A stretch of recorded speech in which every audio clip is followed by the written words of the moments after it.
আসসালামু আলাইকুম। আমি তোমাদের মাঝে আছি আলামিন ভাইয়া। আজকে আমরা পদার্থ বইয়ের দ্বিতীয় অধ্যায় গতি এই অধ্যায়টির পঞ্চম ভিডিও নিয়ে চলে আসলাম। তো আজকে আমরা যেটা আলোচনা করব সেটা হচ্ছে মূল বইয়ের উদাহরণ 46 পৃষ্ঠার। তো মূল বইয়ে তোমাদের 46 পৃষ্ঠায় 3টা উদাহরণ দেওয়া আছে, সেই 3টা ম্যাথ আমরা একটু সলভ করব। দেখো 1 নম্বর তোমাদের এখানে তুলে দিয়েছি। তো 1 নম্বরে বলা হয়েছে যে একটি গাড়ির বেগ 1 মিনিটে স্থির অবস্থা থেকে 60 কিলোমিটার/আওয়ার হয়েছে। গাড়িটির ত্বরণ কত? তাহলে ধরো এখান থেকে একটা গাড়ি 1 মিনিটে বেগ বৃদ্ধি পেয়ে কত পর্যন্ত উঠেছে? 60 কিলোমিটার/আওয়ার। তাহলে 60 কিলোমিটার/আওয়ার। তাহলে এই গাড়িটার ত্বরণ কত হবে? তাহলে এই গাড়িটার ত্বরণ এ সমান সমান কত? তাহলে আমরা ত্বরণ নির্ণয় করা তো আগে শিখেছি, তাই না? ত্বরণের সূত্রটা কি? ত্বরণের সূত্র ত্বরণ এ সমান সমান V minus you by T. তাহলে গাড়িটা স্থির অবস্থা থেকে, স্থির মানে কি একেবারে জিরো, স্থির অবস্থায় বেগ কত ছিল? ইউ সমান সমান 0 ছিল এবং শেষ বেগ ভি সমান সমান কত? 60। তাহলে আমরা অঙ্কটা এইভাবে লিখতে পারি যে আমরা সাইডে এখানে লিখলাম যে ভি সমান সমান 60 কিলোমিটার/আওয়ার। তাহলে 60 কিলোমিটার/আওয়ারকে আমরা মিটার পার সেকেন্ডে নিয়ে আসবো। কীভাবে নিয়ে আসবো? দেখো 60 কিলোমিটারকে আমরা যখন মিটারে পরিণত করব, এখন আমরা 60কে 1000 দিয়ে গুণ করব এবং আওয়ার মানে কি ঘন্টা, ঘন্টাকে আমরা সেকেন্ডে নিয়ে আসলে কি করব? 1 ঘন্টা সমান সমান 60 মিনিট। তাহলে 60 মিনিটকে আবার সেকেন্ডে পরিণত করব 60 দিয়ে গুণ করে। তাহলে যে মানটা বাড়াবে সেটাই হচ্ছে মিটার পার সেকেন্ড। তাহলে দেখো 60 ইন্টু 1000 ভাগ, তাহলে এটা বের হচ্ছে 16.67 ms ইনভার্স অন। তাহলে বেগের মান আমরা পাইলাম। এবার আদি বেগ কি? আদি বেগ স্থির। তাহলে ইউ সমান সমান 0 এবং সময় কতটুকু নিয়েছে? সময়টি সমান সমান 1 মিনিট। তাহলে 1 মিনিটকে আমরা সেকেন্ডে পরিণত করলে 60 সেকেন্ড পাবো। তাহলে এই ক্লুগুলো তোমাকে দেওয়া আছে এবং তোমাকে বলা হয়েছে যে ত্বরণ এ সমান সমান হট। তাহলে ত্বরণটা আমরা বের করতে পারবো। তাহলে ভি এর মানটাই মূলত এখানে বের করার বিষয়। সো ভি এর মানটাই আমরা কিভাবে বের করতে শিখে নিলাম। তাহলে দেখো ভি এর মান কত পাইছি? 16.67 মাইনাস 0/60।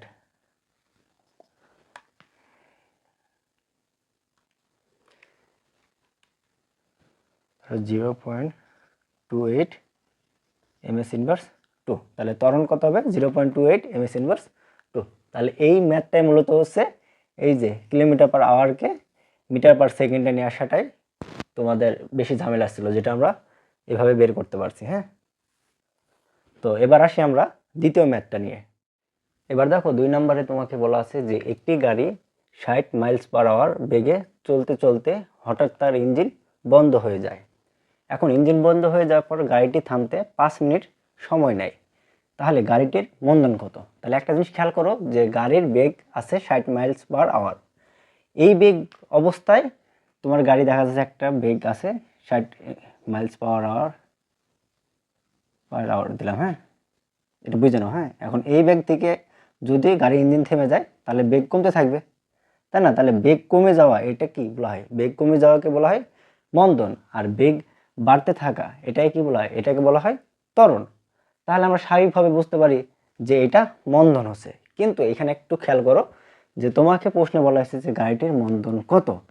তাহলে আমরা মন্দনের কোনো সূত্র জানিনি। ত্বরণের যে মানটা বের হয় সেটার বিপরীতই হচ্ছে মন্দন, তাই না?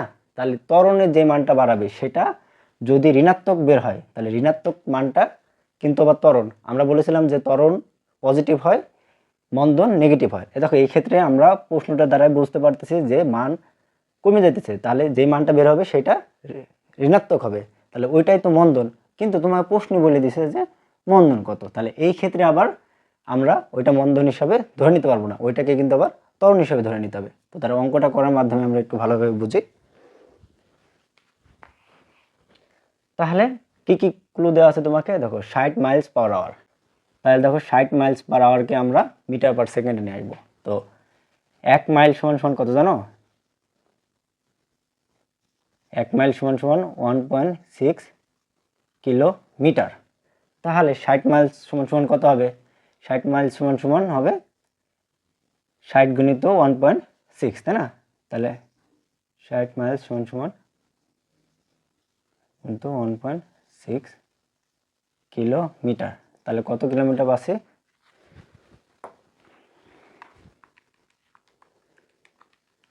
তাহলে 96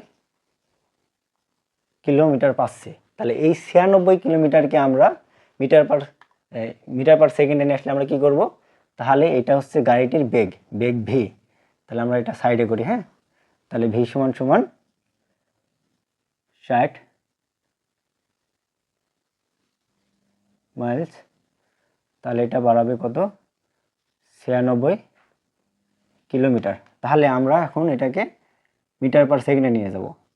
তাহলে 96 কিলোমিটার গুণ 1000, তাহলে আমরা কিলোমিটারকে মিটার আকারে পেয়ে যাব, ভাগ মিটার পার আওয়ারে আছে, হ্যাঁ। 60, এটা হচ্ছে per hour, 60 miles per hour আছে, তাহলে আমরা 96 কিলোমিটার পার আওয়ারে পেয়ে গেছি। তাহলে 96 কিলোমিটার পার আওয়ারকে আমরা মিটার পার সেকেন্ডে নিয়ে গেলে এই ঘন্টা থেকে আমরা সেকেন্ডে নিয়ে আসবো। তাহলে 1 ঘন্টা সমান সমান 60 মিনিট, আর 60 মিনিটকে 60 দিয়ে গুণ করলে আমরা সেকেন্ডে পেয়ে যাবো।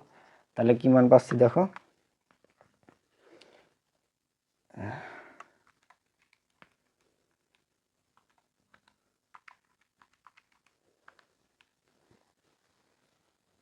Two 6.67 M S inverse one. তাহলে ভি এর মানটা কত আসছে? 26.67 এমএস ইনভার্স অন। তাহলে দেখো বেগে চলতে চলতে হঠাৎ তার ইঞ্জিন বন্ধ হয়ে যায়, গাড়িটি থামতে 5 মিনিট সময় নেয়। তাহলে টি সমান সমান 5 মিনিট, তাহলে 300 সেকেন্ড। গাড়িটির মন্দন কত? তাহলে এই ক্ষেত্রে শেষ বেগটা কত হবে? সরি, এটা কিন্তু ভি না, এটা হবে ইউ। তাহলে শেষ বেগ কত হবে? শেষ বেগ ভি সমান সমান, গাড়িটি বন্ধ হয়ে যায়, একেবারে ইঞ্জিন বন্ধ হয়ে যায় এবং গাড়িটি থামতে 5 মিনিট সময় লাগে। যখন থেমে যায় তখন তার বেগ ভি, তাহলে ভি সমান সমান 0 এমএস ইনভার্স অন। তাহলে এই ক্লুগুলো দেওয়ার পরে তোমার বলেছে যে মন্দন কত? মন্দন এ সমান সমান হট, ত্বরণ এ সমান সমানই হট। এখন ত্বরণ থেকে আমরা মন্দন বের করতে পারি। তাহলে দেখো আমরা লিখবো হচ্ছে ত্বরণ, আমরা জানি লিখে নিবা, হ্যাঁ। এ সমান সমান V minus you by T. এই ক্ষেত্রে ভি এর মান 0 মাইনাস ইউ এর মান হচ্ছে 26.67 আর টি হচ্ছে 300। তাহলে দেখো 0.089 এমএস ইনভার্স 2। তাহলে এটা কি বের হলো ভাইয়া? এটা বের হলো ত্বরণ, এখানে সরি মাইনাস আছে, হ্যাঁ। তো আমরা কি জানি? আমরা জানি হচ্ছে ঋণাত্মক মানটা হচ্ছে মন্দন আর ধনাত্মক মান হচ্ছে ত্বরণ। কিন্তু তোমার প্রশ্নের প্যাটার্নে তোমাকে এটা বলে দিছে যে গাড়িটির মন্দন কত। তাহলে এই তথ্যগুলো আমরা ব্যবহার করে যেটা পাই সেটা হচ্ছে ত্বরণ পাই। তাহলে ত্বরণের মান এক্ষেত্রে কিন্তু আবার ঋণাত্মক আসছে, তাহলে এটাই কিন্তু ত্বরণ, হ্যাঁ। এটা কিন্তু মন্দন না। তাহলে আমাদের প্রশ্নে বলা হয়েছে যে মন্দন কত, তাহলে মন্দন কি হবে? মন্দন হবে ত্বরণের বিপরীত মানটা। অতএব মন্দন 0.089 মিটার এমএস ইনভার্স 2। তাহলে এই ক্ষেত্রে ধনাত্মক মান আসছে মন্দনের, কিন্তু আমরা বাহ্যিক দৃষ্টি থেকে কিন্তু মন্দন পাই ঋণাত্মক মানকে, কিন্তু আমাদের প্রশ্নের প্যাটার্ন অনুযায়ী আমাদের মন্দনটা আসছে ধনাত্মক। সো এটা নিয়ে তোমরা কনফিউজ হবে না। তোমরা যখন ত্বরণ রিলেটিভ অঙ্ক করতে থাকবে তাহলে একটা সময় পর তোমাদের আর এগুলো নিয়ে কোনো সমস্যা আসবে না। তো ত্বরণের মান কিন্তু ঋণাত্মক হয়, ধনাত্মক হয় এই প্রশ্নের প্যাটার্ন অনুযায়ী, হ্যাঁ। তো এটাই হচ্ছে অ্যান্সার। এবার দেখব ত্বরণের আরও একটি অঙ্ক। এবার দেখো তোমাদের বইয়ের 3 নম্বর যেই উদাহরণটা দেওয়া আছে সেটা হচ্ছে যে একটি বুলেট 1.5 কিলোমিটার সেকেন্ড বেগে ছুটে একটি দেওয়ালের মাঝে 10 সেন্টিমিটার ঢুকতে পেরেছে, বুলেটটির মন্দন কত? তাহলে দেখো এই ক্ষেত্রে বুলেটের বেগ, এই বেগটা কি আদি বেগ কত ছিল? 1.5 কিলোমিটার সেকেন্ড। এখন দেখো কিলোমিটার সেকেন্ডকে আমরা যদি মিটার পার সেকেন্ডে নিয়ে আসি তাহলে কি করতে হবে? এই ক্ষেত্রে কিন্তু বেগটা সেকেন্ড এককে আসে, কিন্তু মিটারের যে গতিটা সেটা কিলোমিটার পার আওয়ার আছে। তাহলে কিলোমিটার থেকে আমরা জাস্ট মিটারে করে ফেললেই সেটাই হবে কিলোমিটার পার সেকেন্ড। একটি বুলেট 1.5 কিলোমিটার পার সেকেন্ড বেগে ছুটে একটি দেওয়ালের মাঝে 10 সেন্টিমিটার ঢুকতে পেরেছে। তাহলে 10 সেন্টিমিটার ঢুকতে পারাটা কি? এই সেন্টিমিটার 10 সেন্টিমিটার মূলত হচ্ছে এস এর মান। তাহলে বুলেটটির মন্দন কত? মন্দন এ সমান সমান হট। তাহলে কি কি ক্লু দেওয়া আছে সেটা আমরা এখানে যদি লিখে নিই, তাহলে দেখো বুলেটটির আদি বেগ, শেষ বেগ কত? শেষ বেগ ঢুকে যাওয়ার পরে তো থেমে যাবে, তাহলে শেষ বেগ 0 হবে। তাহলে আমরা শেষ বেগ ভি সমান সমান 0 এমএস ইনভার্স অন, আর আদি বেগ ইউ সমান সমান 1.5 কিলোমিটার। দেখো কিলোমিটার বাই সেকেন্ড আছে, কিলোমিটার বাই সেকেন্ড আছে, এটাকে কিন্তু এভাবে দিয়ে লেখা হয়েছে। তাহলে এটা যদি আমরা সেকেন্ডটাকে যদি উপরে নিয়ে আসি সেই ক্ষেত্রে কী হবে জানো? সেকেন্ডটাকে যখন আমরা উপরে নিয়ে যাবো এখন আমরা এইভাবে দিয়ে লিখতে পারি যে কিলোমিটার পার সেকেন্ড। তাহলে কিলোমিটার পার সেকেন্ড বা কিলোমিটার সেকেন্ড ইনভার্স অন মানে কি? 1 সেকেন্ডে 1.5 কিলোমিটার দূর অতিক্রম করতে পারে। তাহলে আদিবেগ এটা। এবং তোমায় কি বলা হয়েছে যে মন্দন, মন্দন এই সমান সমান হট, ত্বরণের মানটা হচ্ছে মন্দন। আর কি দেওয়া আছে? আর দেওয়া আছে যে বুলেটটা একটি দেওয়ালের মাঝে 10 সেন্টিমিটার ঢুকতে পেরেছে। তাহলে কতটুকু দূরত্বে যেতে পেরেছে সেটাই হচ্ছে অতিক্রান্ত দূরত্ব। আর এই অতিক্রান্ত দূরত্বটাই হচ্ছে এস, আর এস সমান সমান 10 সেন্টিমিটার। তাহলে সেন্টিমিটার এককে আছে, আমরা আন্তর্জাতিক একক মিটারে নিয়ে আসবো। তাহলে সেন্টিমিটারকে মিটার করতে গেলে আমাদের কি করতে হবে? 10 সেন্টিমিটারকে আমরা 100 দিয়ে যদি ভাগ দেই তাহলে কিন্তু আমরা মিটার এককে পেয়ে যাব, 10 ভাগ 100, তাহলে 0.1 মিটার। তাহলে দেখো এই ক্ষেত্রে আমরা ত্বরণ রিলেটিভ আরেকটা সূত্র পাই, সেটা হচ্ছে যদি তোমার সময় দেওয়া না থাকে, তাহলে সময় না দেওয়া থাকলে আমরা কোন সূত্রটা পাই? আমরা সময় দেওয়া না থাকলে আমরা এই সূত্রটা পাই যে ভি স্কয়ার সমান সমান U square plus 2 A S. তাহলে দেখো এই ক্ষেত্রে ভি এর মান জানা আছে, ইউ এর মান জানা আছে, এস এর মান জানা আছে, তাহলে এর মান আমরা নির্ণয় করতে পারবো না? অবশ্যই নির্ণয় করতে পারবো। তাহলে দেখো এর মানটাই হচ্ছে বুলেটের মন্দন। তাহলে আমরা এই ক্ষেত্রে দেখো এর মান একেবারে ভেঙে ভেঙে করেছি দেখো, যাতে তোমাদের সবারই এটা সুবিধা হয়। বা পক্ষান্তর করলে ইউ স্কয়ার প্লাস 2as সমান সমান ভি স্কয়ার, বা এই ইউ স্কয়ারকে আমরা যদি সমানে এপারে নিয়ে যাই তাহলে এই যে ইউ স্কয়ার প্লাস, তাহলে প্লাস এদিকে যাই কি হবে? মাইনাস হয়ে যাবে। তাহলে 2as সমান সমান V square minus U square, বা এখান থেকে আমরা কোনটা রাখবো? এর মান নির্ণয় করছি, তাহলে এটা রেখে বাদ বাকিগুলো সব ওদিকে নিয়ে যাব। তাহলে বাদ বাকি সবগুলা গুণ আকারে আছে, তাহলে গুণ ওদিকে যায় কি হবে? ভাগ হয়ে যাবে। তাহলে V square minus U square by 2s। এবার যদি আমরা মানগুলা বসাই দিই তাহলে কিন্তু আমরা ত্বরণ পাবো। কি পাবো? ত্বরণ পাবো। ত্বরণের বিপরীত হচ্ছে মন্দন। তাহলে ভি স্কয়ারের মান হচ্ছে 0, 0 স্কয়ার করলে 0 হয়, আমি স্কয়ার চিহ্ন দিলাম।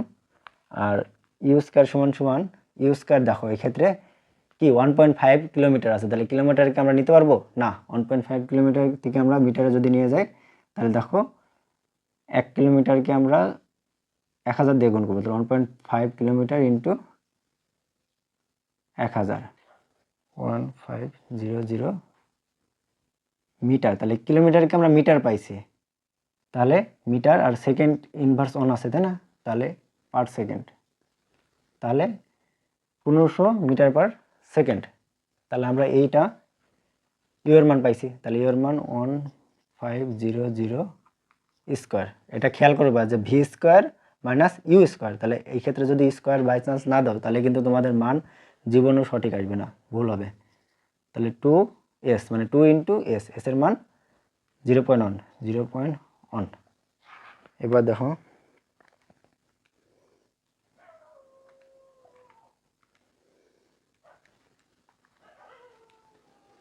তাহলে যেটা বের হচ্ছে সেটা হচ্ছে 1 1 2 5 4 ms ইনভার্স 2। তাহলে যে মানটা বের হলো সেটা কিসের মান বের হচ্ছে? এটা কিন্তু মাইনাস, সেটা বের হচ্ছে ত্বরণের মান। ত্বরণের মান কিন্তু এক্ষেত্রে ঋণাত্মক। তাহলে এই ত্বরণের মান থেকে আমাদের কি বলতে বলছে যে মন্দন বের করো। তাহলে মন্দন কি? এটার বিপরীত। অতএব মন্দন সমান সমান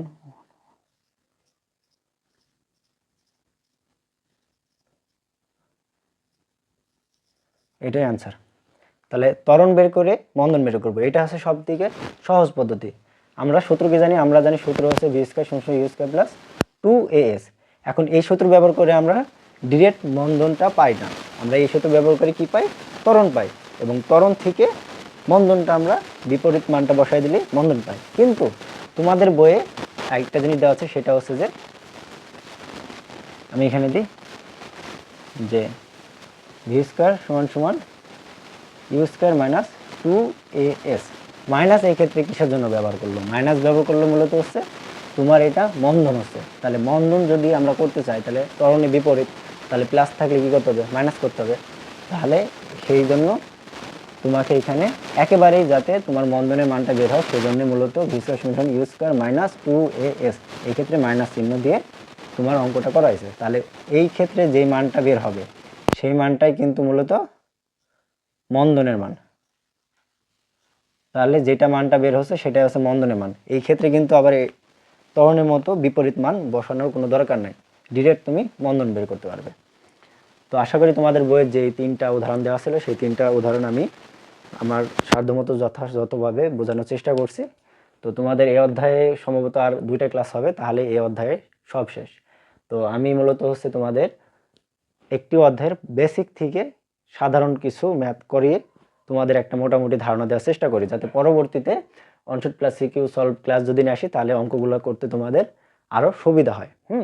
তো আমার ক্লাসগুলো তোমরা মূলত প্রথম ভিডিও থেকে দেখার চেষ্টা করবে, তাহলে একটা অধ্যায়ের সম্পূর্ণ ধারণা তুমি নিতে পারবে। তো আমি যত চেষ্টা করি যে একটা ভিডিও কম সময়, মানে সব থেকে কম সময়ে যাতে করাতে পারি, যে সব থেকে কম সময় নিয়ে তোমাদের একটা অধ্যায়ের অনেকাংশ যাতে ভালোভাবে বুঝাই দিতে পারি, সেটাই কিন্তু আমি মূলত চেষ্টা করি। তো একটা ভিডিও সর্বোচ্চ 20-25 মিনিট করে হইতেছে। তো একটা অধ্যায়ের প্রতি যদি 5 থেকে 6টা ভিডিও নিই তাহলে দেখা যাচ্ছে তোমার খুব অল্প সময় ব্যয় হয়ে কিন্তু তুমি একটা অধ্যায়ের বেসিক থেকে ধারণাগুলো নিতে পারবে। তাহলে তোমার জন্য একটা সময় পর অনেক ইজি হবে। হ্যাঁ, তো আমার ভিডিওগুলো হচ্ছে মূলত যারা একটু নর্মাল টাইপের স্টুডেন্ট তাদের জন্য বেশি উপকার হয়, কারণ আমি অনেক ভেঙে ভেঙে বোঝানোর চেষ্টা করি।